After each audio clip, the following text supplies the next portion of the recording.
Hey guys, so I just wanted to quickly go over some of the benefits and how you can organize your programs better by the use of supersets. So one of the reasons that we use supersets is one, it's more time effective with your workouts. You can get more in less time.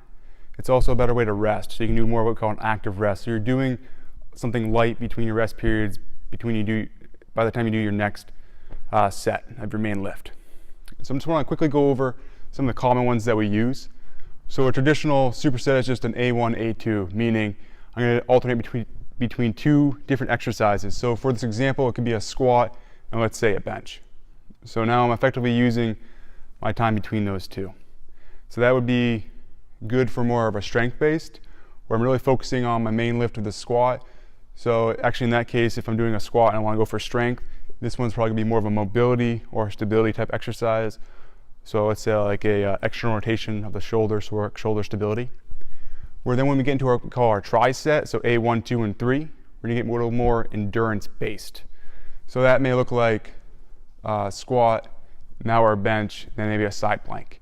So we're working on 3 different exercises, getting that heart rate up for a sustained period of time. And then lastly, we have more of like a circuit base. We have A1, 2, 3, 4, and continued on to whatever you want to do. Now we're working really a lot of endurance because now this exercise takes away from the energy of this one, from this one to this one. So by the time we do our last one, we're pretty well taxed. So hopefully that makes sense.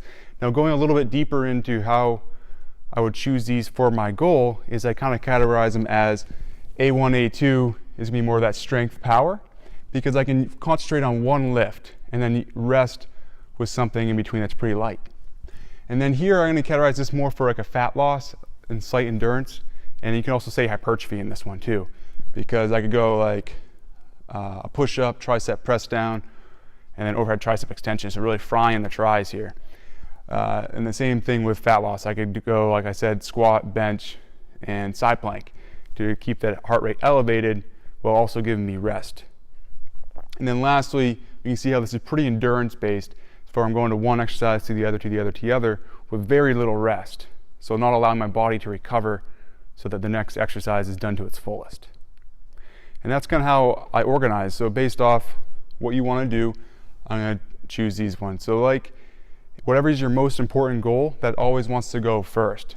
So if I'm really focusing on one thing, the A1, A2 is great. Again, if I'm more general hypertrophy fat loss, this works well. And then finally, fat loss and endurance for the last one. And this is just scratching the surface, but if you have any questions or comments on how to better use supersets or maybe use them more specifically for you, please leave any questions or comments down below. Thanks for watching.